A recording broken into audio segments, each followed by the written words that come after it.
Our second presentation is titled Jetstar, Driving the Brand, and the speakers will be John Roberts, Ken Roberts, Peter Danaher, and Alan Simpson. Please join me in welcoming them. Thank you very much. Firstly, I'd like to thank the judges for inviting us to present today. We're extremely honoured to do so, and we're really looking forward to sharing the story of Jetstar and how it managed to increase its performance in the Australian aviation industry. Let me start off, if I could, by introducing the team. The team consists of Ken Roberts, who's the Chief Executive Officer of Forethought Research that does this research and designed the tool. He also works on the Jetstar account. We also have Alan Simpson, who is the Principal Analyst, who does a lot of the technical work with Ken, and they're supported by myself and Peter Danaher, who did a lot of the modelling work. What I'd like to do, thank you. What I'd like to do is I'd like to talk very briefly about how we're going to approach this problem. And I want to start off by explaining the position that Jetstar was in at the beginning of this research. Then talk about how we address that position by understanding consumer response to marketing actions, by calibrating that model of consumer response, and then by implementing it. From that, we'll take you through the migration path that Jetstar went through. And we're quite pleased and proud of this because so much of what we do in marketing science is what I call comparative statics. Here's a problem, how should we address it? This is what happens when we address it. Whereas my experience is so much of marketing management is actually about adaptive management, which is here's a problem, let's do something about it. It kind of half worked. And now we've got to address the mess that's left behind. What should we do now? And this whole idea of migration paths of adaptive management is something I don't think we see a lot of in marketing science. So after taking you through that migration path, the management journey, if you will, Ken Roberts is going to finish us up by talking about some of the implementation issues and how that came to pass. So the management challenge as we come into that is to give you a little bit of background about the industry. Qantas is Australia's premier carrier, both internationally and domestically. Richard Branson, in the year 2000, comes in with a company called Virgin Blue, starts attacking Qantas from underneath, and slowly, bit by bit, he's just stealing a bit more market share, migrating his brand upwards and upwards, and there's nothing to stop him doing it. So in the year 2004, Qantas launched Jetstar to actually act as something of a flanker brand and to protect Qantas from beneath. This is not an attractive market. It's a market where the airline industry over its history has lost money. If you add up all their profits, it comes to being negative. And in particular, in this period, 17 airlines went bankrupt as we joined this during the year it went bankrupt. We had $11 billion worth of losses in the industry in 2007. We had oil prices going through the roof. We had a recession coming. And in this market, we had Singapore Airlines launching a new brand, Tiger. So this is a fairly hostile environment in which Qantas is trying to defend its position with the Jetstar brand. We joined the story in 2007 when Jetstar has been around for about 3 years. It's kind of got 14% share, it's kind of profitable, but it's not doing that well. So what did management need to do to actually do it better? It needed to understand the drivers of consumer behaviour and demand. What influences what consumers buy? Does it vary by segment? Is it changing over time? Given what influences the drivers of consumer behaviour, how's Jetstar doing on those relative to, for example, Virgin Blue, the major competitor, and does that vary by segment, and is that changing? Given we know what's driving the market and how Jetstar and Virgin Blue are positioned on those drivers, what could management do to change that? What are the actions that they could undertake to actually change the position on those drivers? And if they wanted to do that, what are some of the organisational issues that they would have to address to be able to get, in a service industry, to be able to get those service behaviours adopted through the organisation? So they were the management challenges, and now Peter Danaher is going to tell you a little bit about the modelling approach that we used to represent consumer response to addressing those challenges. Thank you, John. Hi, everyone. My job was to walk you through the modelling side of this presentation. Are you ready to board the aircraft with me? Got your boarding passes set to go? Okay, locked in. That's the way. That's the Jetstar approach too. They're not quite as funny as Southwest, but they're not bad. There are 3 main stages to this modelling process. You see them listed here. And the first step is what they call a choice model. This is a classic multinomial logit model. More details on that coming shortly. Second stage is what we call an evaluation model. That's where we try and link what we call global attributes to sub-attributes of the processes to try and tell managers which parts to work on primarily, which ones are most important. And the third stage is what we call a dynamic model. And here what we tend to do, this is pretty novel in this area, is to link, we in fact have 5 stages here. We want to link those 5 stages, and we do this through a dynamic model. These 3 components, these 3 stages you see here, they encompass what Forethought Research, Ken's company, they encompass what he calls prophecy. And later on in this presentation, you're going to hear people say prophecy, especially managers. We're not talking about anything sort of biblical here or any sort of soothsaying. It's the name of a product package called prophecy. So that will come up to again in the presentation. So stage 1, the discrete choice. The core thing here, and I won't surprise too many people in this room, I'm sure, is to say that we're talking about value. So Brad Gell, who's actually based here in Boston, has a company, Customer Value Management. His 94 book, Customer Value Analysis, he has value as the centerpiece of that. And for us, we're saying value drives choice. Again, probably won't shock too many people in this room. That's the choice part. The evaluation part here, what's going on is we have, it's essentially value is deconstructed into price and quality. Now for us, quality is comprised of reputation and performance. And underneath these 3 global attributes of price, reputation, and performance, you see a number of subheadings there, what we call sub-attributes. And for example, one of the ones for performance is wide seats. And that's an example of wide seats in case you hadn't seen them for a long time. That's what a wide seat looks like in an airplane.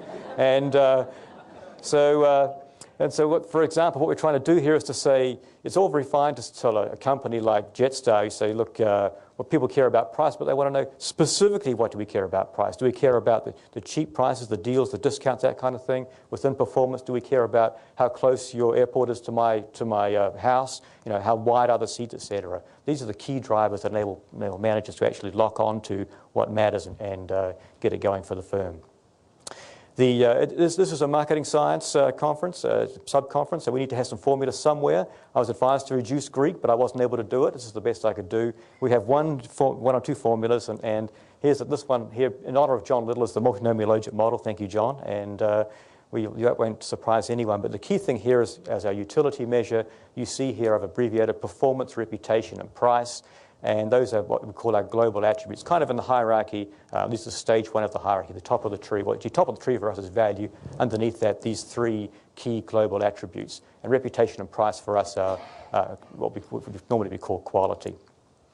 The next layer down is the evaluation model here. And what we're doing at this level is to say, well, okay, let's, as I showed you before with those sub-attributes, let's link those sub-attributes to the global attributes, to put meat on the bones, as it were, so I can tell a manager specifically within Jetstar, what should I be working on? And again, a linear model like this. Now, one feature of this which is different from what normally happens in customer satisfaction or CVA type work is that we're doing this in an integrated model. We're not saying, let's do a model of value against reputation, performance, and price, step 1, and then step 2, let's do a separate model for price, separate one for reputation, etc. We're saying, let's integrate this all together in this hierarchical model. And I don't think I've seen that before. One other thing we're doing here, which is pretty novel for service management, and I know this might shock some people who work primarily in marketing science, we take care of individual level heterogeneity. It's pretty routine for people who do modeling to do this. In service management, it is not. So we are going to do it. And so we have individual level regression model parameters here at both levels for the multinomial logit model and for the model at the evaluation stage. And just to please the Bayesians in the audience, and I understand there are 1 or 2, we're going to do Markov chain Monte Carlo estimation to put this all together. The third stage, which I mentioned, haven't dwelled on very much yet, is the dynamic model. And here, what we're trying to do is to say, as I said, we have 5 waves here. And normally in customer sat, people kind of say, quarter 1 was done, and that was nice. Quarter 2 came along, that was nice. We're actually going to try and link them together, and you can see that current period perceptions, and a perception might be price perception or reputation perception, is a weighted average of previous period receptions, and then some current period information like advertising or word of mouth that's going on. And we use this, we don't talk about it a great deal here, but in the paper we talk about how we use this to try and figure out how many time periods it'll be until Jetstar catches up with Virgin. All right? The measurement side here, we've got these attributes and sub-attributes that we use here in the model. These weren't plucked out of the air. I know we're talking about airlines, but these weren't plucked out of the air. And they came from focus groups spread up and down the country in Australia. The quantitative side, this was an online survey. Sample sizes are pretty big and healthy, about between 1,600 and 2,000 each quarter. And we haven't talked about this yet, but the target market is actually the leisure market on the eastern seaboard of Australia. So most of the people in the survey here would have been from, I suppose I'd say in the correct order, Melbourne, Sydney and Brisbane. And that was the primary group there. The attributes and sub-attributes, because the survey was done online, and normally when you do these customer sat surveys, there's probably one sitting in your hotel room for you right now when you get back. They have a box to check, and you check these boxes, so you get lumpy data. In our case, they had a sliding scale, so you get your mouse, you grab the scale and slide it between 0 and 10, and that was done for all of these attributes and sub-attributes. You can say, well, you guys have done this hierarchical Bayesian model. You've done your fancy-dancy Markov chain Monte Carlo estimation, which is very hard to say. And you've done all this stuff here, but could there have been a simpler model that could have done the job just as well? Well, let me address that particular question. The first one is about naivety. Can you do kind of like a simple analysis, back of the envelope? I could maybe look up a chart and see if I can get the same results that way. Let me show you this. Here we go. Here's a bar chart where the two key drivers of value being price and quality. Here in the orange is Jetstar's colours, and the blue, surprise, Virgin Blue. And we have price here. The difference between these is the first wave scores for price for Virgin Blue and Virgin. It's even hard for me to say. And there's a 6.97% difference there. So the price difference is not particularly big. The quality difference is quite big. Now, this is a bar chart that I would describe as visually seductive. Now, naive managers will look at this and say, well, we obviously have to do quality because quality is a lot lower. The differential is a lot more. We need to figure that out and improve quality. What I would say is, well, forget the visual seduction, and look past the lip gloss and look at what's important to people. If you look at importance across the two airlines, you see price totally dominates quality in terms of importance, and that helps drive the strategy. Second area where we have an advantage in terms of what we do compared with a simple type of model is dealing with heterogeneity. This is a graph. I've got random effects here. Let me explain how this one works. It looks like a little bit like someone let off a shotgun. But what's going on here, actually looks like the Milky Way on an angle is what it looks like to me. But anyway, it's the random effects that you get associated with the price coefficients and the performance coefficients. And you see, first of all, you see a classic trade-off here where it's those people who care more about price care less about performance and vice versa. And these dot points are for each person here in the survey for wave 1, which is Q1 2008. And what I want you to observe here is, first of all, the fit is pretty good, 74% R squared, but also the coefficient here is about -2. All right? So we can see already that price has got that dominance over performance, which we saw earlier. But I'm not going to update this and foreshadow some of what we see downstream to wave 5. Look at the wave 5 one. Now we see a lot more spread in these random effects. And we also notice that slope coefficient went from -2 to -1/2, meaning that a year later, 5 quarters later, the market has matured to the point where there's a lot less concern about price, because as you'll see later on, price parity has been obtained. It's like if the emergency brake's working in your car, you don't care about the emergency brake anymore. Okay? You care about other stuff. And now when the price parity has been achieved, you now worry more about performance. That's demonstrated nicely here at the individual level. Final point of advantage for us is an estimation. As I mentioned before, it's what you might do naively is to separately estimate each model, for each airline, I should say. So here's what you get. These dotted lines are the importance weights if you do separate estimates for each airline. And so there we go. You can see there's a little bit of up and down here. If I now use our model and repeat it over again where we integrate the airlines together, these are the parameter estimates by quarter. So a lot more stability in there. This is pretty important from a management point of view. You don't want to have things changing too much from month to month, or people are scrambling around saying, last month price was important, this month's quality was important. We have a lot more stability here. Let me hand over to John, who's going to tell you a lot more about the results and how they were used internally at Jetstar. Okay, I'd like to start taking you through this migration journey, if I could, and talk to you a little bit, wave by wave, about how Jetstar addressed this adaptive management strategy. And so the way I'd like to start is show you a little bit about how the baseline research showed the position of Jetstar. The baseline research, the first quarterly wave of data, was very useful, firstly because it talked about the drivers and told us initially where Jetstar should focus, and secondly because it provided a base for monitoring and control as we move forwards. So if we look at a typical Bradley Gale type of value map, you can see that we've plotted along the horizontal axis, we've plotted quality from poor to good. On the vertical axis, we've plotted price competitive from poor up the top to good down the bottom. And so as we start up the top left, you can see that's not a very good position. Poor price perceptions, poor quality perceptions, and as we move down towards the bottom right, it tends to be good. So we tend to lose share in the pink area, we tend to gain share in the green area, and managerially, managers just, this is in many applications, managers just love these value maps because it tends to show them exactly how they're faring, firstly with respect to their differentiation in porter terms, and secondly with their perceived price position, again in porter terms. If we look at where Virgin Blue is, you can see Virgin Blue is in a very comfortable position, well placed with respect to quality, well placed with respect to price competitiveness. If you compare that to Jetstar, which is in that sort of mediocre corridor, you can see Jetstar is dominated on both quality and price competitiveness by Virgin. If we look at all of the brands, you can see Qantas, as you might expect, is better than Virgin with respect to quality, but not as good as with respect to price competitiveness. There's some kind of efficient frontier there. And the two other airlines that we're not going to talk any more about as we move forwards are Tiger, which has just joined the market, and Rex, which is a regional airline. If we look at that in bar chart terms, you can see with respect to quality, we've got this quality gap of 22% relative to Virgin Blue, and we've got a price gap of 7%, leading us to have a market share of 14%. That market share wasn't really enough for Jetstar to do its strategic role of disciplining Virgin and keeping it under control.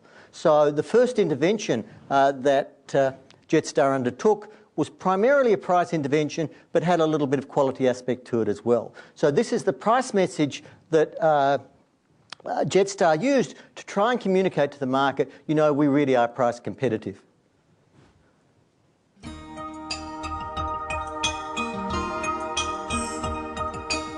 Jetstar is proud to be Australia's low fares airline. It's why we've introduced the Jetstar Price Beat Guarantee. And it works like this. If you find a lower internet fare on the same route for a comparable fare and time, call us and we'll beat it by 10%. 10%. 10%. 10%. If you find a lower internet fare on the same route for a comparable fare and time, call us and we'll beat it by 10%. Jetstar, Australia's low fares airline. Thank you, Jetstar. Thanks, Jetstar. For details, visit jetstar.com. Conditions apply.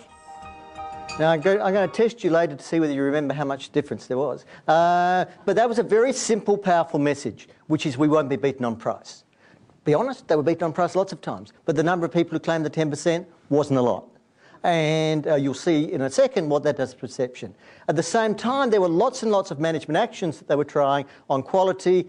We had a decision support system, or Forethought Research had the decision support system that went with the prophecy model. And with the decision support system, they were actually able to evaluate these. So with something like JetSaver Lite, for example, targeted at the light segment, they could actually work out consumer reactions to JetSaver Lite. Based on those consumer reactions to JetSaver Lite, they could work out what was going to happen to consumer perceptions. We can see here what happens to consumer perceptions on staff looking after their customers or families and friends speaking well of them. Once we work out what changes there are to perceptions, then we can start working out what changes there are to value. From changes to value, we can work out what changes there are to market share, and in particular, where that share is coming from. So you can see in that bottom graph the draw from different competitors, be that Qantas or be they Jetstar, etc. And based on the difference in share, we can work out the difference in profitability and the ROI. Jetstar used this all the time. Ken Roberts wanted to take their website down that had this data. He wasn't allowed by David May, the Chief Marketing Officer, to take it down because it was being used all the time. So it was almost impossible to do maintenance on the server because of the use that the server was getting. So all of these actions were pre-tested at the planning stage before they went into the field. If we look at the results of doing so at the end of the primarily price intervention, you can see that what's happened is that Jetstar's moved a long way down with respect to price perceptions down that vertical axis. It's moved somewhat across with respect to quality perceptions, and it's now still slightly dominated, but getting much closer. In bar chart terms, you can see that the quality gap is now down to 18%, and the price gap is now down to 2.5%, and the share is now up to about 14.6%.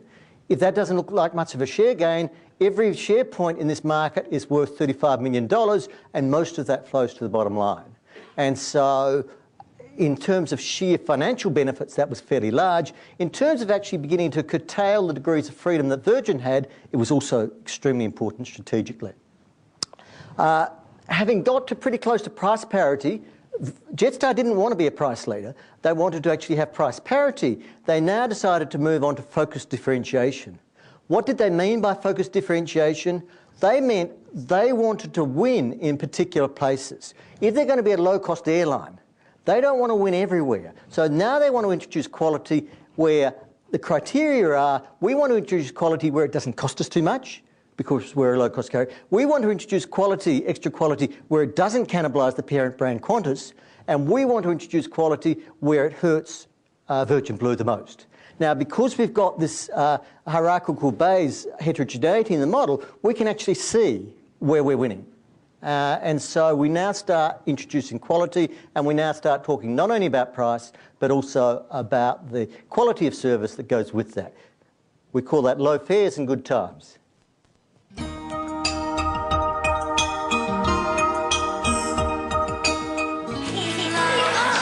Australia, you need to get away. Jetstar presents Low Fares. Good times. Taking everything this big wide world can bring. How good is this? Jetstar, we know how much Australians love to travel. That's why we have over 7,000 people doing their very best every day. To make you happy. And to make it easier for you to fly to more places, more often, for less. Cool, Kathy.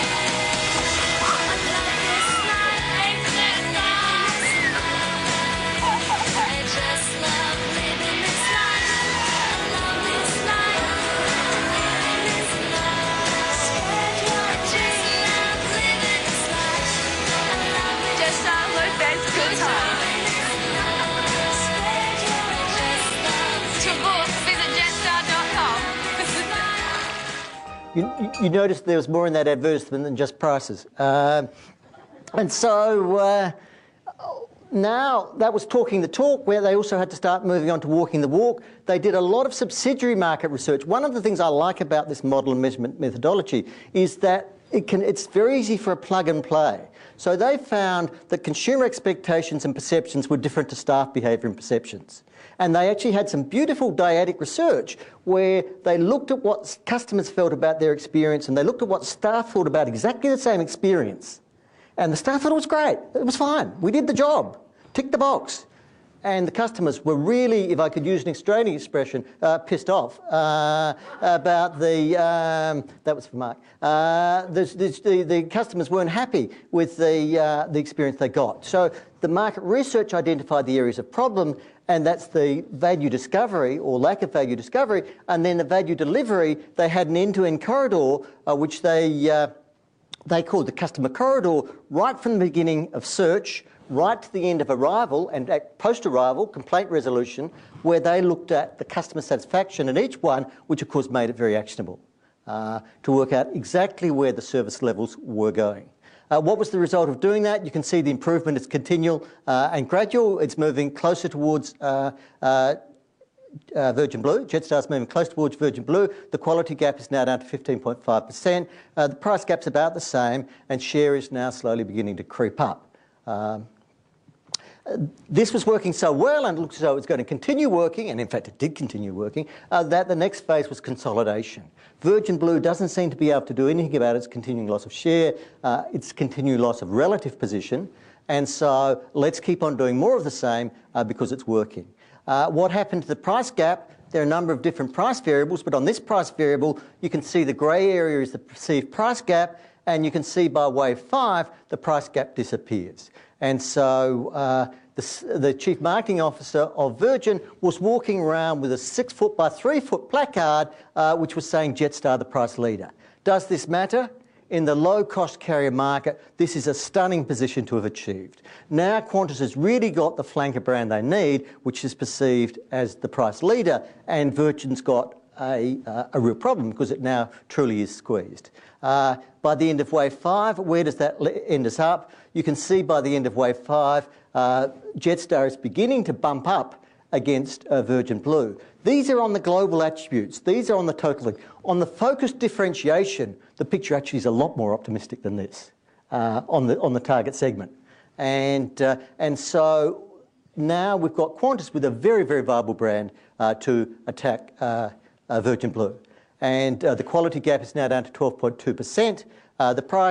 The price is about parity, depends on which variable you look at, and the share is now at 18.1%. I want to just get David May, the Chief Marketing Officer, to talk to us a little bit about what that meant in terms of the organisation and the way the organisation behaved.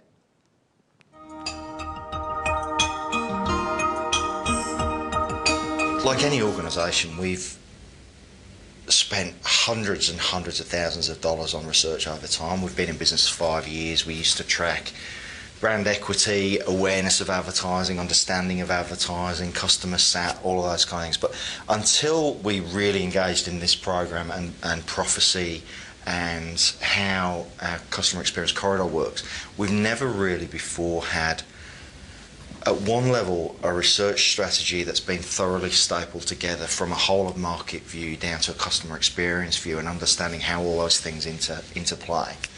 And we've never really truly understood the relative drivers of market share at the market view level and the relative drivers of intent to repurchase at a customer level. So we've never had this view before.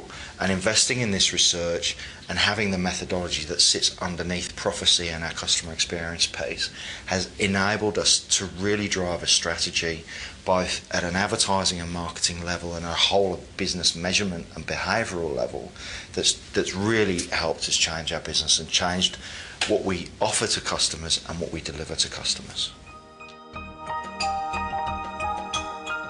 We've really been able to transform some of our kind of key business metrics as a result of this research, not just from a market share level, but also at a value level, a customer level and a repurchase level. So it has helped enormously in transforming all of our behaviours internally, which has led to a significant improvement in our financial returns. As a result of what we've been able to achieve in Australia, we've also taken the same methodology and we're now applying that in all of our other key local geographies and regions. So we're rolling out the research and the methodology to hopefully achieve the same kind of outcomes in Japan, Singapore, Vietnam and throughout the Southeast Asian region, and we're very positive about the outcomes that's going to drive for us. So I told you that this whole methodology is being used because we can track actions through perceptions, through value, through choice to market share and return. I told you it was being used end-to-end customer service, but it's also being used top to bottom. So it's being used to judge the customer-facing staff. All managers, 40% of their remuneration is tied to the measures that comes from this market research. 40% of their discretionary remuneration is... But even at the board level, the board basically every month, and the Qantas board as well as the Jetstar Executive Committee, every month looks at a dashboard which has got, you can see the results of the research and you can see this is the corridor satisfaction. They can drill down by any stage of the end-to-end service. They can look at different ports, they can look at different crews, etc. What I'd like to do now is turn over to Ken, who's going to tell you about the business outcomes that came from this migration path. Thank you, John. Well, we're going to talk about the outcomes in three categories. We're going to talk about the strategic outcomes, the operational outcomes, and then the financial outcomes. So first of all, these strategic outcomes. Well, John talked about the importance of owning price if you're a low-cost carrier, and it's really critical for you to know that Virgin conceded price at the end of this period, this fifth wave. You can see that from the headline and those dot points. The first headline when Jetstar came into the market was Brett Godfrey, the CEO of Virgin, saying, "Discounting's here to stay. We're going to keep discounting. We're going to get rid of these guys." In 2009, only a couple of months ago, there was a headline that came from Virgin saying, we're going to ground discounting for a while, and you'll see the reason for that when we start looking at the financials. Also, the question about protecting Qantas and the strategic outcome here, the primatising of Virgin Blue, the adding of lounges, the adding of executive class, premium seating and so on. That became, under this period, a millstone around Virgin Blue's neck as it tried to compete with a low-cost carrier who had all of a sudden understood what buyer needs were and had aligned itself to those buyer needs and was delivering to those buyer needs. And then the third point was that Virgin Blue were not only in difficulty during this period, but Jetstar had understood a business process that it could roll out, which involved the modelling, which they were able to roll out in these other countries, which they've now done: Japan, Vietnam, all of Southeast Asia, New Zealand, and so on. So they were those successes. Then the operational outcomes that followed. Correlation of 0.92 on predicted changes of market share versus actual changes in market share. That enabled an efficient allocation of resources in an organisation that's very fixed cost dominant, which was critical. But here's the second dot point there is the most critical dot point, I think, for the whole study for us from a managerial perspective: courage under fire, face validity, having a construct validity over one side, but management being fearful of implementing on the other. This had face validity for management, and therefore the rigour and the force with which they implemented and the speed has been blinding. And then just finally, the inextricable links between operational performance and business outcomes and the measurement and the predictability of those has enabled Jetstar to be able to say ahead of time how they're going and to pump more resources into that. And as John said, that final dot point there, 40% at risk compensation is linked to performance scores. You can be sure that the organisation is focused on it. And my last slide is just about the financial outcomes. Jetstar have publicly said $40 million in this first year has come directly from this research. We'll see about the meaningfulness of $40 million when we have a look at the profitability of the industry in a moment. But a net present value of about $128 million in this period. Dramatic increase in the proportion of Jetstar's income of the group. They've gone from 10% of the Qantas Group's income to over 100%. And that's explained by the dire economic situation that all the full-cost airlines are presently under, but more particularly the contribution of Jetstar. And finally, Jetstar remains the world's only successful low-cost airline. You can think about all the others like TED, Song and Go that have come and gone, whereas Jetstar is flourishing and continuing to grow.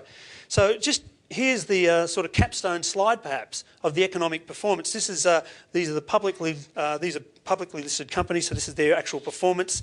You can see 2008 when the research is really underway. And I thought you might like to see what's happened to Jetstar. This is an extraordinarily counter-cyclical outcome in an environment where, as John said, 17 airlines have gone out of business in just 2008, and I think about 11 in 2009.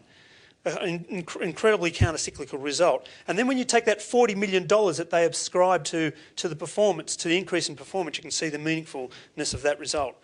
And just in case you wondered whether we stopped doing stopped using the data at a point where it was convenient for us, we actually stopped using the data for this preparation today at the time that Jetstar asked us to stop. But I thought we'd like to show you a publicly available bit of data. That top orange number is the percentage change of passengers. And as you can see from the green dotted line, which is where this period ends from our research, that Jetstar has grown and grown strongly. So just I thought you might like to just hear a few more words from David May.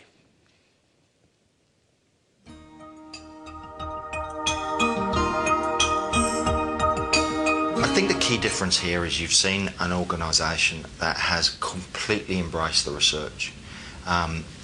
You see a lot of organisations globally, I've worked with a lot of organisations globally that will see a little piece of information, seize on it and try and drive some outcomes with it. What you're seeing here is a whole of organisation structure that's been changed to reflect the research program.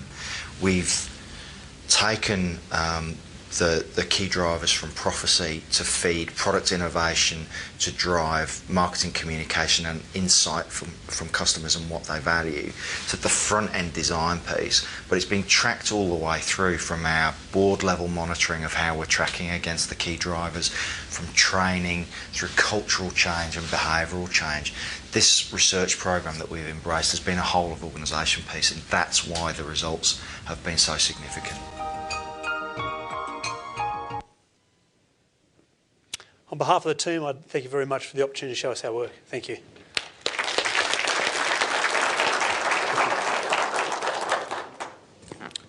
Okay, Gary Lillian and Bob Woodard will represent the judges panel for the next 10 minutes.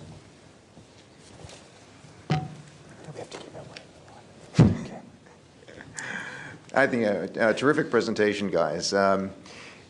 You know, the final video showed the excitement, of course, at Jetstar. Does that excitement exist at Qantas? In other words, was this all about Jetstar, or what was the effect of this on the parent company?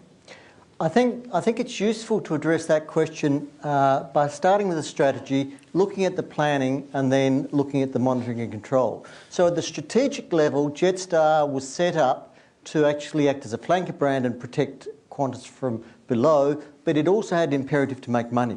And the way in which it was aiming to do that, to actually address the low-cost market but not steal share from the premium market, was that firstly it was a low-cost carrier and Qantas was a premium carrier, but much more finely than that. Qantas and Jetstar went through a total SDP strategy, segmentation, targeting and positioning. So based on the fourth what research, they totally understood all the different segments. And based on that, they had a positioning statement for the Qantas brand, they had a positioning statement for the Jetstar brand, and all of the comms and all of the service design had to be tested against those two positioning statements. So that was at the strategy level. If you now move to the planning level, then all of the communications, all of the service delivery and all of the design had to be tested against the Jetstar target market. But what's really interesting is they also had to be tested against the Qantas target market. And so, unfortunately, we can't show you the reports, but every initiative that Jetstar undertakes is what's the effect on our target market, but there's also what's the effect on Qantas's target market. And the Qantas board looks at, on a month-by-month basis at the planning level, what are our planned effects on the Qantas brand and the Jetstar brand. And then, as we move from the planning to the monitoring and control, at the monitoring and control, they look at the macro level to look at the share gains and the share losses, Qantas by Virgin, route by route. But then at the micro level, they also look at the perceptions of the Jetstar's performance on the Qantas brand and, in fact, what that's doing to the Qantas brand. And that level of discipline, I just think, stunning. Prima facie, it looks as though Jetstar's cannibalising Qantas. Qantas is now moved into loss, but their losses, the Qantas brand, not the Qantas company, but their Qantas brand losses are much lower than BA's losses or United's losses or whatever. And if you look at the correlations, for example, just to take a very crude measure, the correlation between Jetstar and Qantas in terms of sales going up and down is much lower than the correlation between Jetstar and Virgin, and much lower than the correlation between Virgin and Qantas. So it's the lowest of the three correlations. So prima facie, it looks as though they're gaining and Qantas is losing. Actually, Qantas is gaining slightly in terms of passengers, but at the planning level, which I think is more important, every bit of action is tested not just against the Jetstar target market, but tested against the Qantas target market too. And I think that's neat. John, Peter, Ken, excellent paper. Had a question for you. The quantitative analysis you showed used very sophisticated models and approaches. I was a little surprised and wondered your thinking. The approach that was used to elicit the attributes in the first place was fundamentally using focus groups. To my mind, I think I would have probably thought about using something like voice of the customer, benefit laddering, something of that sort. What was the logic behind that? Well, question, Robert. There was three aspects to that original data collection. First of all, Qantas was not new to marketing research, so there was an enormous amount of work that had been done over the years in terms of drivers. So there was a ready list of hypothesised drivers. In addition, there was the management that Jetstar put together were from all over the world. You heard from David May from the UK, who had experience in low-cost airlines, previous low-cost airline ventures. They had some ideas as well. So those ideas were added to the hypothesis as well. Then the focus groups, indeed, sequential probing was used. We looked for emotional benefits, and we sought to understand not just at the rational but also at the emotional level what people were looking for in an airline. So those things were all considered. We started off with a hypothesised list. We're tracking about 52 variables. We started off with a hypothesised list of about 130. If I could just add one thing. The focus groups did something else too, and this application is described actually in the Harvard Business Review. I think it's by Mark Ritson. I think it's the August issue of the Harvard Business Review of this year. And one of the things that Ritson points out is that the CEO toured around and sat in a very large number of these focus groups. So the focus groups, remember this is the beginning of the research, the focus groups not only played the role of setting the foundation for the quantitative research, but they set the cultural foundation for management to understand what was really going on. And the Ritson article in Harvard Business Review talks about how the Jetstar CEO and his management team went through all these focus groups. And so the focus groups had this dual role of affecting cultural change as well as setting the agenda for the market research. I've had the opportunity, of course, to read the paper in which you talk about the applicability, the transportability of this work into other applications. Given my background in business to business, I wonder whether you could perhaps speculate or maybe give us a little bit of insight into how you might use this approach in a business to business environment. Thank you, Gary. It's used actually quite extensively by our firm. We actually started our life as a business-to-business research firm, so we have quite a large number of business clients. In telecommunications particularly, it's been used extensively for probably the last few years now, in wholesale and in mainstream B2B. Some of the results they're highly applicable, they're highly predictive as well. But in those kind of cases, we're looking at the individuals. We talked about the heterogeneity in the major model, and we're talking about looking at individuals in the mass market, and that's, perhaps, as Peter said, something perhaps new in services, but as we know in business to business, that's what we're doing all the time. Well, so we've always made use of looking at how individuals are responded. Take one telecommunication example. Optus is a major Australian telecommunications supplier. In the survey that they do, they have about 90% disclosure.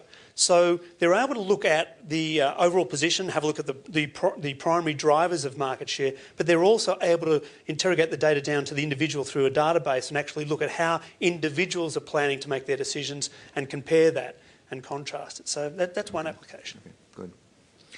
Could you just talk a little bit about some of the other alternative modeling approaches that you considered? I know you talked about the naive as sort of a benchmark, but the viable approaches? It's probably a lot of people who've worked in this area before would have customarily done things like regression of your overall satisfaction against sub-attributes.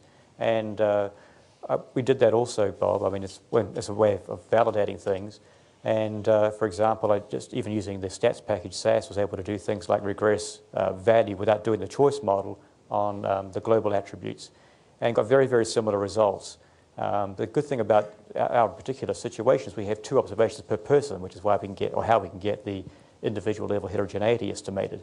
And so even if you don't want to go to the lengths that we went to with the integrated model, you can still go some way with a less sophisticated model. So it does demonstrate a degree of robustness to our results.